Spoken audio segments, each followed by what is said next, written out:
नमस्कार, मैं कपीश भल्ला और आप देख रहे हैं उदयपुर खबर। दरअसल राजसमंद के जीतावास हाल उदयपुर निवासी शंकर चौधरी ने भारत के राष्ट्रपति को एक ज्ञापन भेजकर इच्छा मृत्यु की अनुमति मांगी है।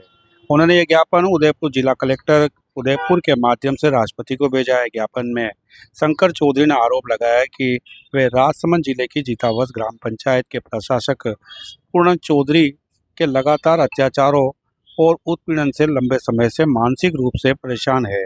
शंकर चौधरी का कहना है कि उन्होंने कई बार कानूनी मंचों पर न्याय पाने की कोशिश की, लेकिन राजनीतिक दबाव और आरोपी के रसूखवाद होने के कारण अब तक कोई कार्रवाई नहीं हुई। उन्होंने कहा कि लोकतंत्र में रहते हुए भी यदि आम नागरिक को न्याय नहीं मिल सकता है तो यह संविधान की गरिमा के विपरीत है। मैं पूरी तरह से टूट चुका हूं, इसलिए इच्छा मृत्यु की अनुमति चाहता हूं। शंकर चौधरी ने राष्ट्रपति से इच्छा मृत्यु की अनुमति प्रदान करने की विनती की है। जिंदगी से परेशान हो चुका हूँ। मुझे जीतावास सरपंच बार बार परेशान करता है, मारने की धमकियाँ देता है। अभी भी 29 तारीख को शाम को 9 बजे मैं ऑफिस से घर आया था। जैसे आया खाना खाने की तैयारी कर रहा था, उधर से उसका फ़ोन आया। अननोन नंबर आया, मेरे पास नंबर सेव नहीं था।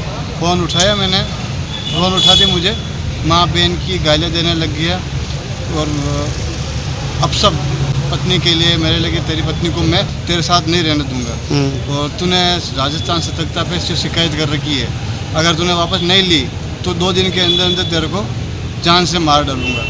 और माँ बाप के लिए अब शब्द बहुत भारी, जिससे मैं सहन नहीं कर पा रहा हूँ। किस तरह की शिकायत कर रही है आपने? मैंने राजस्थान सतर्कता पर शिकायत ये कर रखी है, जीतावास पंचायत में कुछ फर्जीवाड़ा हुआ है, जिसके लिए मैंने जांच की मांग की। उस बात को 6 से 7 महीने हो गए, कहीं से भी कोई कार्रवाई नहीं हो रही थी। तो मैं बार बार इस पर राजस्थान पोर्टल पे शिकायत डाल रहा था मैं, और कलेक्टर साहब को भी मैं दे चुका हूँ, जयपुर सचिवालय में भी मैं पोस्ट कर चुका हूँ, लेकिन कहीं से भी कोई कार्रवाई नहीं हो रही है। शिकायत किस मसले को लेकर है? ग्राम पंचायत जीतावास में फर्जी पट्टे काटे गए, उसकी जांच करवाने के लिए, और वो मैंने 181 पे कॉल करके किया है और मैंने बार बार की है। मुझे बार बार वहाँ पंचायत समिति में बुलाया गया, मैं वहाँ गया, वहाँ पे सारा रिकॉर्ड दिए मैंने, ये आप इनकी जांच करनी है सारी। जिला परिषद से भी मुझे फ़ोन आया, मैं वहाँ पे भी गया था, वहाँ पे भी उनको सब देख के आया, बता के आएगा आपको ये जांच करनी है। बार बार फ़ोन करने के सब चीज़ करने के बाद में भी कोई जांच नहीं हो रही थी। तो अभी कोई यहाँ लोक आयुक्त से लेटर निकला था जिला परिषद से कि 2 दिनों की कमेटी बना के इसकी जाँच की जाए। उस बात को 5 महीने हो गए, लेकिन अभी तक उसके ऊपर कोई कार्रवाई नहीं हुई। तो उसी को लेके 29 तारीख को रात 9 बजे पूर्ण सरपंच ने मुझे फ़ोन करके धमकी दी। मैंने रेलनगर यहाँ प्रतापनगर थाना में रिपोर्ट लिखवाई थी।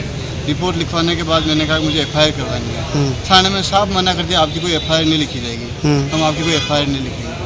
फिर रविवार को उसको बुलाया, बिठाया, पता नहीं क्या बात की क्या बात नहीं की, मुझे मेरे सामने कोई ऐसी कोई बात हुई नहीं। थोड़ी देर बिठा के वापस उसको बोल दिया ठीक है आप जाओ, उसको पाबंद कर दिया जाएगा। कल को मेरे बच्चों को कुछ हो जाए, मैंने उनको बोला आप इसकी FIR लिखो, मेरे को FIR लिखवानी है, लेकिन नहीं लिखी। कल मेरे बच्चों को कुछ हो जाए, स्कूल भेजता हूँ मैं, 3 दिन से मेरे बच्चों को स्कूल नहीं भेज पा रहा हूँ, मैं घर पे ही रखा हुआ। मैं खुद नौकरी पे नहीं जा रहा हूँ, घर पे बैठा हूँ। 4 से 5 दिन हो गए मैं हॉस्पिटल के चक्कर काटा हूँ। मेरी तबीयत बिल्कुल ही सही नहीं रह रही है और मैं अपने आप को खो चुका हूँ। और मुझे यहाँ पे जिंदा रहने का भी मुझे नहीं लगता है कि मैं इस लोकतंत्र में या इस देश में जिंदा रह सकूँ, इसलिए मुझे इच्छा मृत्यु की अनुमति चाहिए। आज किससे मिलना है यहाँ पर? मैं यहाँ कलेक्टर साहब से, मैं SP साहब से, DIG साहब से मिलने आके उनसे मैं ये ज्ञापन देने के लिए आया। वहाँ थाने में ही मुझे मारने को दौड़ा वो। हाँ, वो गाली गलौज दे रहा है जो सुन रहे। मैंने गाली दी जिसके ऊपर मुझे तेरे को अंदर बिठा देंगे अभी। अच्छा, वो मुझे गालियाँ दे रहा है। ऐसी कोई रिकॉर्डिंग वगैरह है आपके पास उसकी? मेरे पास कॉल रिकॉर्डिंग है, और मेरे पास कॉल रिकॉर्डिंग है, लेकिन 1 मिनट की है। 2 मिनट बात हुई थी क्योंकि उसने व्हाट्सअप कॉल किया था। व्हाट्सअप कॉल की रिकॉर्डिंग होती नहीं है, तो मैंने मेरे भांजा है उसका फ़ोन लिया, तब तक 1 मिनट बात हो चुकी थी। 1 मिनट की मेरे पास कॉल रिकॉर्डिंग है। बाकी की मैं गुजारिश करूँगा कि इसकी कॉल रिकॉर्डिंग निकाली जाए। पिछली बार 13 जनवरी को 2025 को रात को 11 बजे इसने मुझे कॉल किया। उस टाइम भी बहुत गंदी गालियाँ दी कि जिसको मैं सहन नहीं। उस टाइम 2 बार सुसाइड अटेम्प्ट कर चुका था, 2 बार। एक बार MB हॉस्पिटल में मेरा इलाज हुआ था, एक बार अमेरिकन हॉस्पिटल में मेरा इलाज हुआ था। लेकिन उसके बाद बड़ी मुश्किल से मैंने खुद को संभाला अपने बच्चों के। सरकार कहती है अगर कोई गलत कर रहा है तो उसके ऊपर आवाज़ उठाओ। मैं गलत नहीं कर रहा हूँ, मैं कोई चोरी छुपे कुछ नहीं किया। मैंने किया है तो गवर्नमेंट के लिए किया है, सरकार के लिए किया है, मैंने कोई गलत नहीं किया है।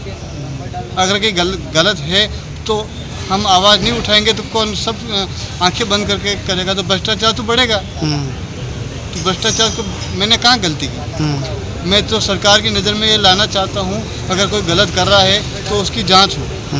तो 2 बार उसने गुंडे भेजकर मुझे यहाँ मेरे घर तक घेर लिया।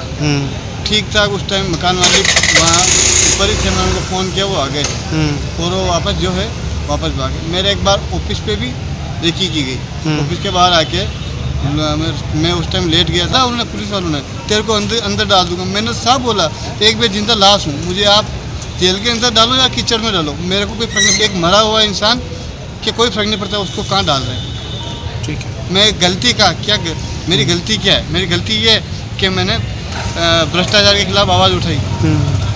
हर जगह मैंने कंप्लेन की है, हर जगह।